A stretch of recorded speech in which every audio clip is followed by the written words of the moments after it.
Sekarang simna wai malai nai koklam salai mani lik jamani wo lama ke naro lam saya tui falok rejak tambah rakno nonan bagai saklai mani purani gop ni bekakte piaba CPM ni bekakte koksdo zaka mungsa notis dia wujo lik jamani hati ni bania khainai rakno borok ni falnok rok sabai sokrom zaka abno rugi sangrong salo CPM sadar bekakte committee ni bekakte sejamung khlai zaka aro manjaka kecam political bureau ni adong haikeba kecam mantri okra manik sarkar nakobai CPM ni kubni adong ro tai obotike lik jamani hati bania khainai ni falnok rok সবাই যেমন তৈনে বেলাকিন সেজমুক বপলকা ব commissioner ব্যক্তিগতভাবে অমানবিক কোনো আচরণ করার চেষ্টা করেন।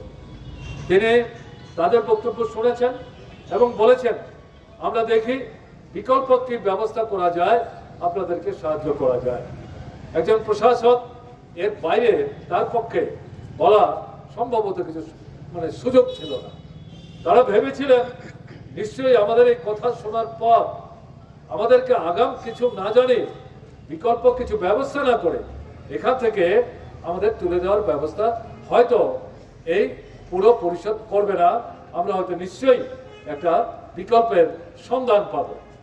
এরকম পরিস্থিতিতে শিবরাত্রির আগের দিন পরশুদিন তারা মাইক বাজাতে শুরু করলো এবং এটা কালকেও চললো।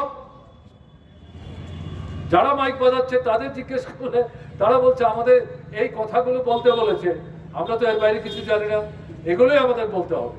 অর্থাৎ এগুলো বলার জন্যই তাদের পয়সা, এগুলো বলার জন্যই মাইক ভাড়া, এগুলো বলার জন্যই এই মাইকের ভাড়া তারা পাবে, এর বাইরে তাদের কিছু বলার নেই। তারপর মধ্যরাত্রিতে গতকাল কেউ বলছেন 12:30, কেউ বলছেন 1টা, কেউ বলছেন 3টার আগে হইচই শুরু হয়েছে বাজারে এবং বাড়িঘর থেকে মানুষ জেগে উঠেছেন। বিশেষ করে দোকানি যারা, তাদের কারুর বাড়ি থেকে বলছে আপনাদের দোকানপাট সমস্ত ভেঙে তছনছ করে দিচ্ছে। তারা ছুটে ছুটে আসতে শুরু করে। যারা ভাঙছে দুদিক থেকে, তাদের কাছে তারা জানতে চান কে আপনাদের পাঠিয়েছে, কেন এগুলো করছেন। বলে আমাদের পাঠানো হয়েছে পুরো পরিষদের তরফ থেকে, আমাদের এখানে বলা হয়েছে এগুলো ভাঙতে হবে। কেন ভাঙছে, বিকল্প কি, তা তো আমরা কিছু বলতে পারবো না, আমাদের কাছে কেন জিজ্ঞেস করছেন।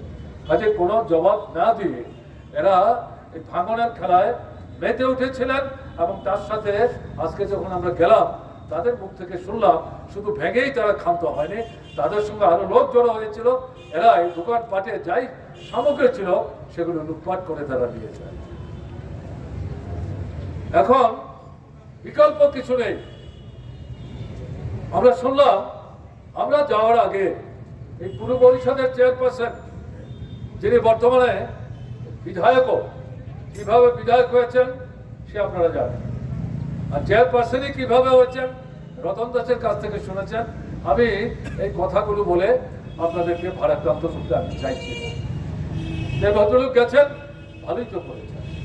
জিজ্ঞেস করলাম কি বলেছেন, আপনারা দেখি কি বলেছেন। আমি আপনাদের কাছে যে বিষয়গুলো বললাম এগুলো তাদের বক্তব্য। তারা বললেন যে এই কথাগুলোই ওনার কাছে আমরা তুলে ধরেছি এবং তিনি বলছেন দেখছি দেখছি দেখছি কি করা যায়। তারা বলছেন আপনি দেখবেন কি করবেন, তার জন্য আমাদের তো এইভাবে হাত পা গুটিয়ে বসে থাকলে চলবে না।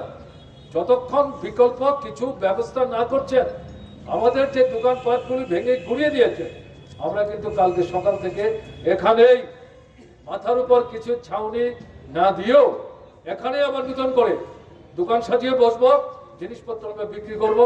আমাদের তুলবার চেষ্টা করলেও আপনারা পারবেন না, কারণ আমাদের বাঁচতে হবে। ক্ষুধার অন্ন চাই, বাচ্চার মুখে খাবার চাই, অসুস্থ রোগী মা বাবা তাদের ওষুধের ব্যবস্থা করতে হবে। যখন বিকল্প করবেন এবং আমরা যখন বুঝবো এটা প্রকৃত অর্থে যথার্থ বিকল্প, পরিবার নিয়ে বেঁচে উঠতে থাকার মতো, নিশ্চয়ই সেখানে আমরা যাবো।